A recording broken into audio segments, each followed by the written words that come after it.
Muy buenas tardes. Esta es una nueva edición de Conversando. Estamos a 15 días de las elecciones. Vamos a hablar hoy del ser humano, de la pandemia, de política de salud. Hoy en día podemos valorar más lo que se hizo en el mundo ante la fragilidad del ser humano, porque llegó el virus y literalmente hizo lo que quiso. En el Perú, además, mostró enormes carencias que ya conocíamos y un gran subdesarrollo. ¿Qué implica el virus en el Perú? Salud pública, tragedia, problemas de mortandad, política, engaño, mentira, corrupción, incapacidad, intolerancia, desesperación, angustia. Se ha juntado todo. Y para hablar de algunas de estas cosas, de este tema absolutamente inquietante y que parece no terminar, tenemos hoy el honor de recibir en este programa al ex ministro de Salud, el doctor Luis Solari. Persona, permítame decirlo, Lucho, que al decir de varios especialistas, debió ser la persona encargada de conducir la política pública en esta guerra contra el virus.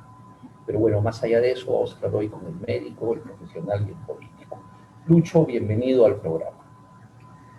Gracias, Manuel, por saludarte y felicitaciones por el programa y también mi saludo a todos los seguidores de la plataforma de Radio Miraflores. Gracias. Lucho, ¿qué va a pasar con el virus? Estamos viviendo la semana en que más contagiados ha habido. Y esto parece de nunca terminar. ¿Es un cúmulo de desconciertos? ¿Es producto de los errores? ¿Es inevitable el tsunami? ¿Cuál es tu opinión, Lucho? Bueno, primero hay que saber y decirle a los seguidores de las plataformas que hay países que entre 5 y 7 semanas vencieron al virus sin vacuna. Es decir, aplicaron todas las tácticas y las estrategias sabidas y por haber. Para mí el mejor de todos ha sido Taiwán, porque él dentro de la propia pandemia publicó en el New England Journal of Medicine, en la revista Nueva Inglaterra de Medicina Interna. Es la revista del hospital de la serie del Dr. Kildare de los años 60, ¿no? Este hospital, el Massachusetts General Hospital, tiene una revista. Y ellos, los taiwaneses, publicaron sus 120 y tantas medidas que habían tomado. Ahí está todo lo que hay que hacer. ¿No? Pero yo tuve un webinar con taiwaneses, éramos 20 latinoamericanos y 4 taiwaneses, y ellos señalaron que la piedra angular de su lucha contra la pandemia y de haberla vencido era el rastreo a través de los teléfonos celulares que América Latina no ha hecho y que otros países tampoco han hecho. No, los epidemiólogos tradicionales no la ven. Y para eso Google Apple hizo una plataforma para notificación de contacto y nunca el Perú la aceptó a pesar de que se la ofrecieron sin costo con la condición que solo se utilizara para la pandemia. O sea, parece que en algunos países parece que las plataformas de seguimiento a los pacientes las utilizan para varias cosas. Bueno, no se utilizó. Entonces, hay países que sí han vencido el virus, Nueva Zelanda, Australia, Taiwán, Tailandia, Corea del Sur. Ellos han conseguido controlar el virus sin vacuna. ¿Cuál es la gran diferencia? La gran diferencia es la preparación, el liderazgo, la gerencia y la competencia. Y lamentablemente el virus en la mayoría de los países, y en América Latina y acá, desnudó, no es la palabra, etcétera, evaporó, esa es la palabra, evaporó el poder real, o sea, los gobiernos quedaron evaporados, evaporó a la burocracia, la tecnocracia no supo qué hacer y sigue sin saber qué hacer. Y tercero, evaporó a los partidos políticos que presencialmente en los parlamentos han dado vergüenza cuando han citado a los ministros acá para que informen. Solo falta que les pregunte qué marca de manzanilla tomaron la víspera. Una vergüenza total. ¿Ya? No tenemos en este momento control político por el Parlamento, no tenemos control por la Defensoría del Pueblo, no tenemos control por el Ministerio Público, En otros países hay directores de hospitales y médicos presos por muertes por falta de oxígeno. Y lo peor de todo, no tenemos control político social a través de los medios de comunicación que están enfrascados en el tema electoral. Y tampoco tenemos control político social porque en América Latina y en el Perú, por supuesto, no hay una verdadera sociedad civil estructurada y autosostenida por ella misma. Ese es el problema en el fondo. Entonces, si nosotros, concluyen, si nosotros en el ministerio, en nuestro ministerio, tenemos un problema de liderazgo constante, desde la ministra Inostroza, de ahí Zamora, de ahí Macetti y ahora Ugarte, un problema de liderazgo, un problema de gestión, un problema de gerencia y un problema de incompetencia. Vamos a poner un solo ejemplo, un solo ejemplo. El aeropuerto del Perú, cuando comenzó el virus, fue una coladera. ¿Qué hacía en el de Tailandia? Detectaban un paciente y lo cuarentenaban. No, cuarentenaban todo el avión. ¿Y quién pagaba? La aerolínea. La aerolínea. Entonces el siguiente vuelo ya no traía pues contagiados. ¿Y a quién se le ocurrió? Está en un manual de lucha de pandemia. No, no, no. En las pandemias, como decía Einstein, decía, en los tiempos de crisis, solo la imaginación es más importante que el conocimiento. Entonces, en las pandemias es acá, ¿no? Y yo estuve, mi última entrevista presencial fue el lunes 16 de marzo del año pasado, antes de que me encerrara, y advertí el tema de las aglomeraciones y el transporte. El gobierno entró a controlar esto con las tanquetas y la policía, la Fuerza Armada, 60 días después, cuando ya el virus se había volado. Entonces, ahí tenemos un ejemplo clásico de cómo nuestro aeropuerto, y tampoco ahora que ya se sabía que estaba la segunda ola europea en Brasil y México, tampoco no tomaron ninguna precaución, es decir, una incapacidad total tomando decisiones contrarias a las que habían de tomar y una falla total en la piedra angular. La piedra angular de la lucha contra la pandemia es el control de la transmisión en la comunidad, simple. Y ahí el rastreo juega un papel importante. Entonces, nosotros seguimos haciendo pruebas rápidas que no detectan realmente al virus, no hacemos ninguna clase de rastreo, los confinamientos no tienen vigilancia. Entonces, el ministerio sigue, fíjate, sigue sin hacerle pruebas a los que no tienen síntomas, lo cual los números que nos dan hay que agregarle 40% de asintomáticos, y desde el mes de junio los números del sector privado no están ingresados a los números que nos dicen todos los días. O sea, cuando te dicen 40.000 positivos, estás hablando de 40 más el 40%, 16, 56.000, 35.000 más el sector privado, está fácil en 90.000 casos por semana en este momento, ¿no? Lucho, coincidimos contigo y también en tu diagnóstico sobre cómo se comporta América Latina, pero sin embargo hay diferencias. Te quiero hacer preguntas muy concretas. Chile obtuvo la vacuna más rápidamente que Perú. Los dos son estados independientes, los dos tenían la plata y los dos tenían presidencia y ejecutivo y estructura de salud. Uno fue más inteligente que el otro, uno tuvo mejores relaciones que el otro. ¿Qué es lo que hace que Chile acceda más rápido a una vacuna y Perú se quede relegado? ¿Qué pasa? Hay dos componentes que mirar en el tema de la vacuna chilena. Cuando nos ofrecieron vacuna Pfizer al mismo tiempo a Chile, a Perú y a Colombia, el presidente de Chile y el presidente de Colombia firmaron el convenio poniendo por delante la vida humana, la persona, la dignidad, la necesidad de proteger a la gente. En el Perú nos dijeron que había una cláusula antisoberanía, que eran las mismas que firmaron Piñera y Duque en los dos países mencionados. Entonces simplemente faltó pantalones y faltó una visión política de entender para qué se está en el gobierno, ¿no? No es para cuidar la imagen política ante las amenazas, etcétera. No, no, no. Es para trabajar a favor de la gente. Ese es un tema. Y lo segundo, aquí viene pues que nadie ha reparado, la vacuna numéricamente de mayor administración en Chile, por si acaso, es la vacuna Sinovac, que es la otra vacuna china, y que se pone cada 14 días. O sea, mientras que en 28 días yo puedo poner 10.000 dosis, supongamos, por decir una cifra, en la misma unidad de tiempo, Chile pone 20.000, por el doble, porque cada 14 días ya vacunó totalmente a una persona. Nosotros nos demoramos entre 21 y 28. Entonces, claro, oye, mira cómo crece el número de vacunados.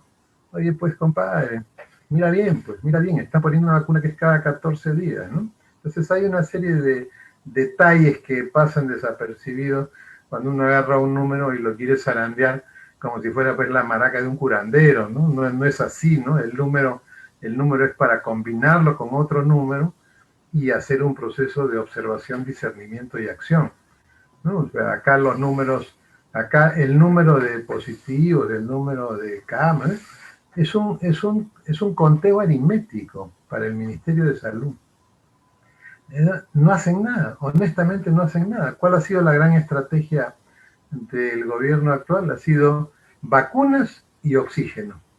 O sea, de los 9 componentes de una estrategia, una partecita de uno, que son los tratamientos, que es el oxígeno, y las vacunas, que las vacunas para frenar una pandemia, tienes pues que vacunar en el caso del Perú a 24 millones de personas para tener la inmunidad comunitaria, mal llamada de rebaño. Entonces, la vacuna lo único que va a hacer al principio es reducir la demanda de camas hospitalarias y reducir el número de fallecidos en el grupo donde está la mayoría de los hospitalizados y los fallecidos, que es entre 60 y 80. Pero para que veas tú cómo se toman decisiones en nuestro ministerio, ¿cuál es el grupo de edades que tiene el mayor número de camas ocupadas? ¿Quién es el mayor número de fallecidos? De 60 a 70. Entonces, ¿por qué se comienza la vacunación con los de 80? Porque políticamente suena mejor. Pero el número donde yo necesito bajarle la presión al sector salud, de reducir la exigencia de camas para hospitalización y bajar la mortalidad, obviamente ya por un tema de defensa de la vida, es la población de 60 a 70. Con esa población tenían que haber comenzado, pero no. Cabeza cuadrada, comenzar con la gente mayor de 80 que tiene menos riesgo de enfermarse y morir, como se ve en los números que publican todos los días, ¿no? Ahí están los gráficos de la sala situacional, ¿no? Siempre la barra y más los varones que las mujeres, entre 60 y 70 está el mayor número de hospitalizados, el mayor número de fallecidos. Lucho, vamos por ejemplo al mercado de Santa Anita, que es un lugar amplio. Reunimos a 150 personas. O a un colegio y reunimos a 50 niños. Valgan las dos metáforas. Y les decimos, no hay oxígeno, ¿qué hay que hacer? Todos nos van a decir, construyan plantas de oxígeno. Entonces les decimos, tenemos la plata, tenemos los 35, 40 millones de dólares que nos puede costar, pero hay un problema, esto se demora 11 semanas. Todos, incluyendo los niños, nos van a decir, hay que hacerlo porque la pandemia va a durar más tiempo. ¿Por qué, en tu opinión, la gestión del gobierno peruano no fue capaz de hacerlo? ¿O es que este razonamiento está mal hecho? No, está perfecto. Lo que pasa es que los razonamientos tienen que incluir a las personas que los hacen. Y si tú sabes que no hay conducción, no hay competencia, y hay torpeza, incompetencia, falta de liderazgo, y además falta de gerencia, ¿no? Ahí te das cuenta que el problema es la persona. Hay un viejo aforismo oriental: para cambiar las cosas que hacen las personas, hay que cambiar a las personas que hacen las cosas.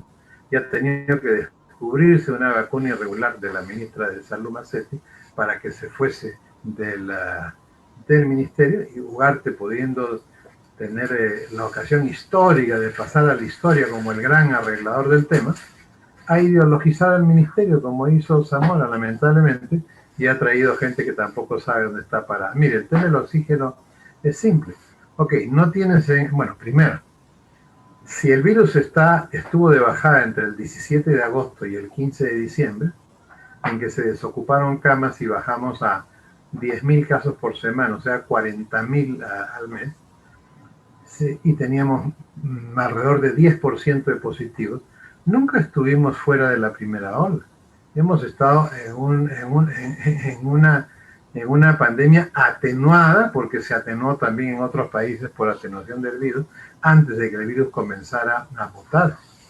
Pero estuvimos fuera del intervalo, comenzó a subir el porcentaje de pacientes en cuidado intensivo. ¿Y qué hizo el ministerio? Desarmó camas de cuidado intensivo, despidió 6.000 enfermeras, desarmó hospitales de campaña, aumentó los aforos en los centros comerciales y mercados, aumentó los pasajeros en los taxis y permitió los pasajeros de pie. ¿No es cierto? Que el pasajero de pie, su respiración choca con la careta de plástico y cae al que está sentado. O sea, todo lo que no hay que hacer se hizo cuando ese es el momento en que tenían que haber salido a importar oxígeno mientras se construían las plantas acá. Segundo, el compadrazgo, pues. El compadrazgo. ¿Cómo es posible que el gobierno hiciera un contrato con la Universidad de Ingeniería para comprar plantas de oxígeno cuando la Universidad de Ingeniería no tiene ninguna zona industrial? El costo de cada planta, o sea, que la gente no sabe, ¿no? Solamente hay que dividir y preguntar. $900.000 cada planta de oxígeno. Con esos $900.000 de una planta, Modasa, ¿no es cierto?, que eran los de las carrocerías de los motores andinos, Modasa fabrica 10 plantas de oxígeno.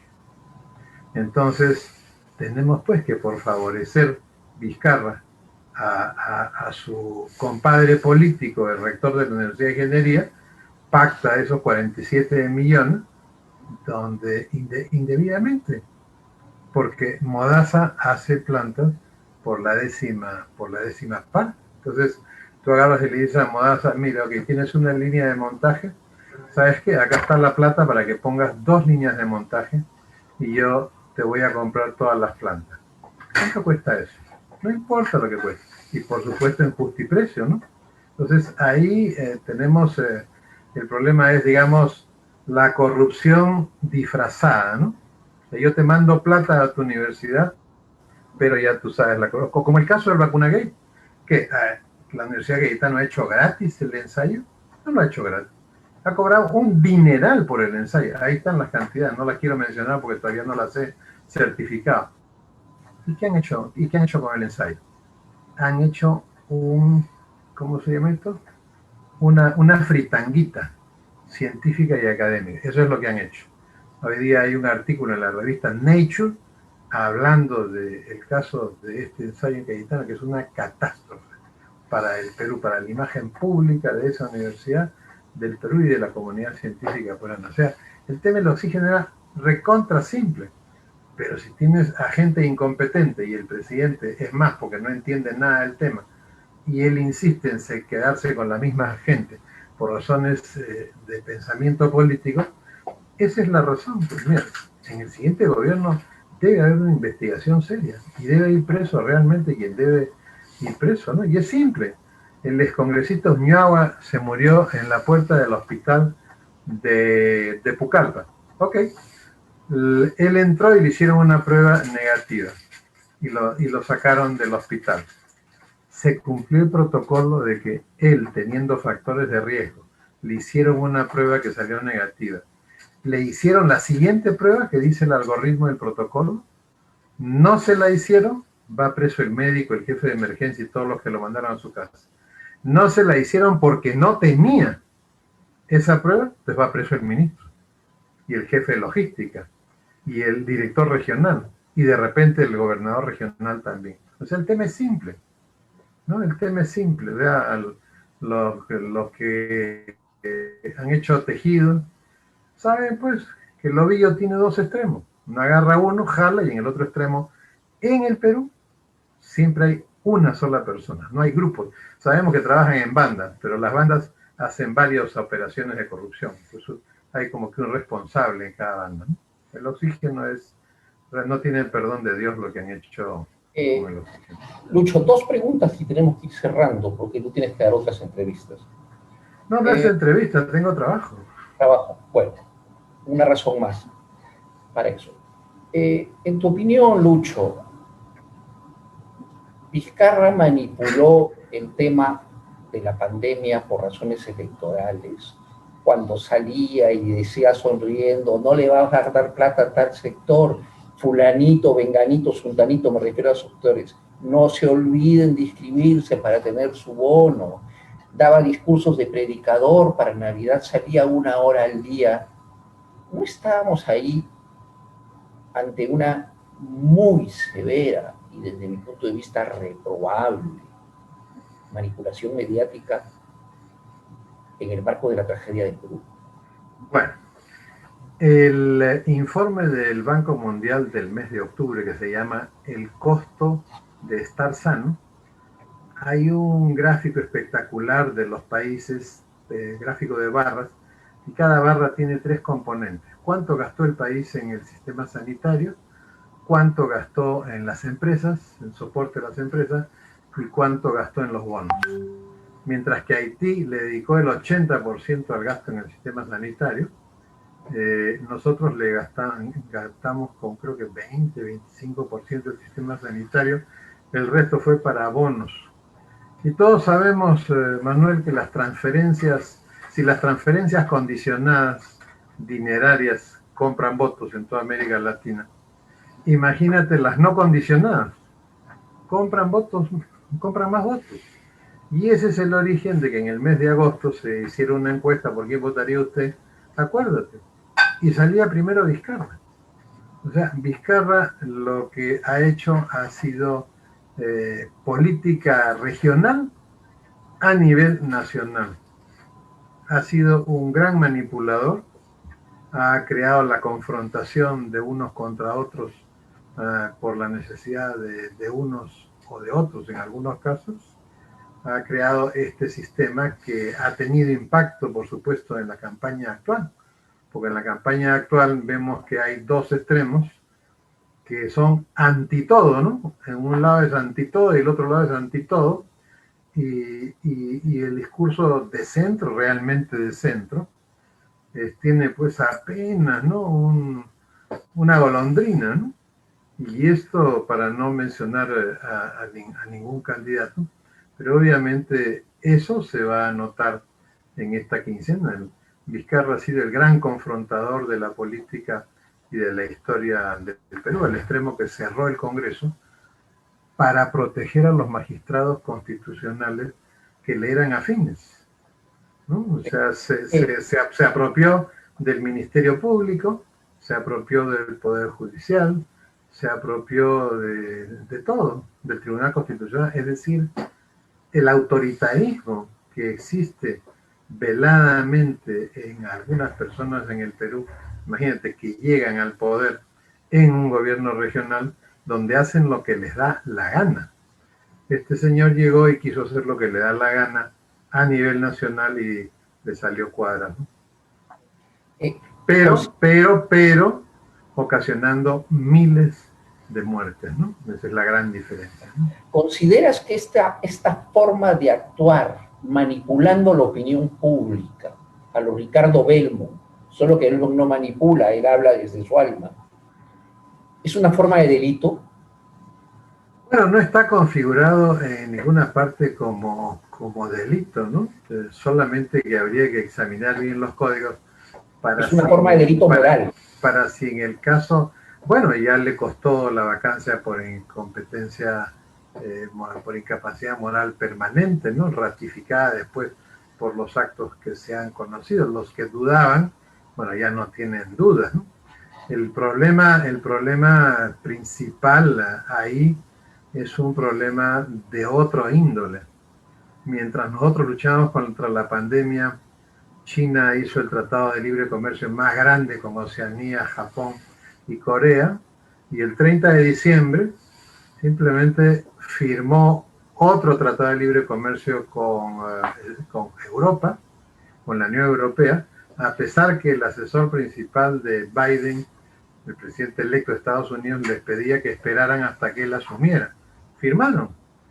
Y los europeos cambiaron su discurso de multilateralismo cooperativo a cooperación multilateral, que es otra cosa totalmente distinta, amén del multilateralismo hegemónico estadounidense y el hegemónico chino. Entonces, en ese escenario, ¿no es cierto?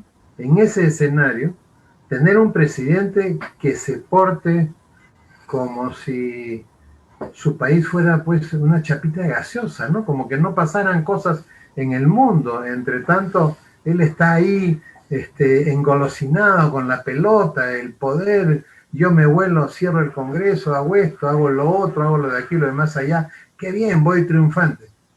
Y el Perú, públicamente e internacionalmente convertido en un hazmerreír, ¿no? El manejo de la pandemia peruana, ya sabemos a nivel internacional, la peor.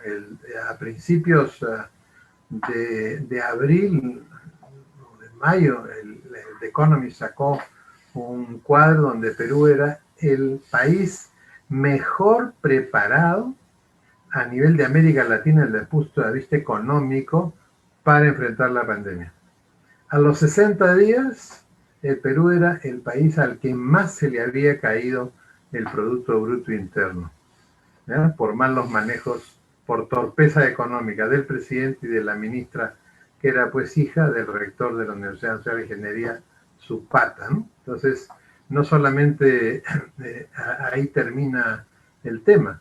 El mismo informe del Banco Mundial que se indique ha dicho como una de las conclusiones que los países con las mayores caídas del Producto Bruto Interno tuvieron a la vez la mayor cantidad de muertes.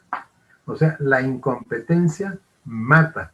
Es decir, el día que se haga una investigación bien hecha con todos estos documentos de por medio y se demuestre que la incompetencia económica y sanitaria ha matado a miles de peruanos, yo creo que el único sitio a donde van a ir estas personas es a expiar sus culpas, ¿no? Claro que a mí me dicen, oye, la reconciliación. Sí, claro, y la reconciliación es muy maravillosa, claro que sí, pero la reconciliación exige una expiación de la culpa. Al final, mira, si revisamos todo, paso por paso y cuestión por cuestión, al final tienes un problema de infraternidad, ¿no? Gente que asume la función pública y mira por encima del hombro al resto, que se dedica a robar, a hacer tropelías políticas, sociales, económicas. ¿Y cuál es la razón última? Adentro, en lo más íntimo de su ser. El resto de la gente le importa un pepino. O sea, es infraternidad de la peor especie. Por eso no hay forma de salvar a nuestro país si no es con gente que tenga un profundo humanismo, ¿no? Una pregunta más, muy breve la respuesta. Si te preguntaran qué precauciones o qué debe prever el gobierno para dentro de 90 días, en términos de pandemia, ¿qué responderías? Bueno, que tiene que sacar a la gente que esté en el Ministerio de Salud, eso es lo primero.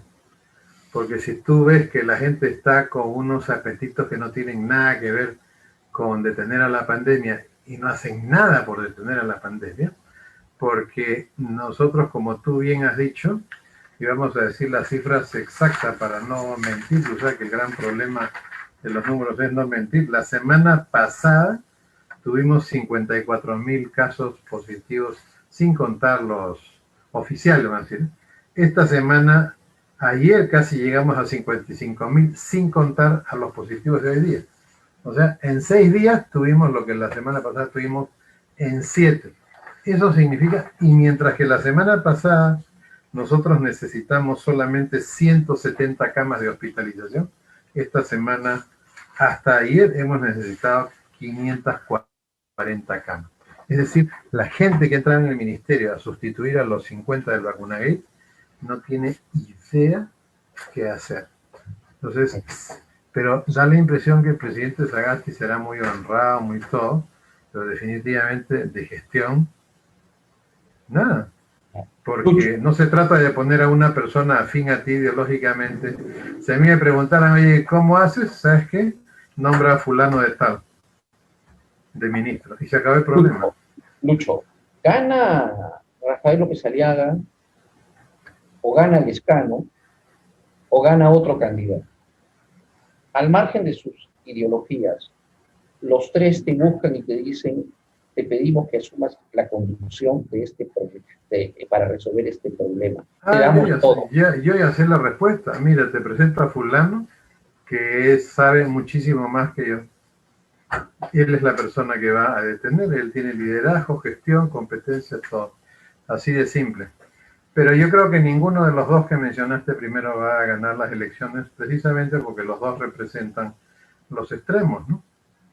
Representan una posición anti. El discurso de Lescano, desde el día que yo lo conocí, es anti todo. Anti esto, anti lo otro. Él se vende como el gran arreglador, pero en el fondo él es un discursista anti. Y López Aliaga, que está en el súper otro extremo. Lucho, no, no es Lescano y no es López Aliaga, ¿en quién estás pensando? ¿En De Soto o Forsyth? No, yo no pienso en nadie. Yo estoy viendo la encuesta de hoy día en que hay una persona arriba y un segundo puesto en el que están empatadas 5 personas. Mira, lo que va para... Y una de esas personas que está empatada es Verónica Mendoza. Tú sabes que la subida de Verónica Mendoza, no te olvides que el voto de izquierda es solo 25% en el Perú, máximo. Mira los resultados electorales del Congreso 2016-2020 y los del 2020-2021. Parejo, 20, 22 escaños, ya el total al final es 25%, era 20, ahora es 25%, ok. Pero cuando sube algún candidato de izquierda como Verónica Mendoza, van a pasar probablemente dos fenómenos. Primero, el electorado va a abandonar a los minis. Los minis son los que no están dentro de esos 6 primeros, los que no están en la carátula de la República hoy día. Y esos votos, más otros votos dentro de los 6, se van a redistribuir hacia el centro. Me da la impresión que eso es a lo que vamos a asistir en estas 2 semanas. Que los que están en la página interior van a seguir perdiendo votos, creo que sí. O sea, la gente va a decir, no, eso ya, Acuña es voto perdido, fulano es voto perdido. No, yo me mudo. ¿Y a dónde se va a mudar? ¿A los extremos? No, va a buscar el centro. Entonces yo creo que va a haber una redefinición con esos 2 mecanismos, ¿no? Dentro de los 6 va a haber un movimiento y de los 12 hacia los 6 va a haber otro movimiento. No importa, al final hay que dejar que Dios haga su trabajo, pues nosotros hagamos el nuestro. Ok, Lucho, mira, no te pregunto más, porque me aterra el resultado. Lucho, muchísimas gracias, suerte. Listo, gracias. Creo interpretar el sentir de mucha gente en el país al agradecerte la mirada que tienes y la preocupación que tienes por el país. Gracias. Bueno, estamos abandonados en este momento por todas las instituciones que los presidentes han jurado defender y han vapuleado en última instancia, ¿no? Entonces, mi saludo a Jorge Ceballos por la enjundiosa labor que él desarrolla desde hace años con Radio Miraflores y ahora en el apoyo técnico a esta conversación. Gracias, Manuel. Un honor estar contigo con la plataforma de Radio Miraflores. Muchas gracias.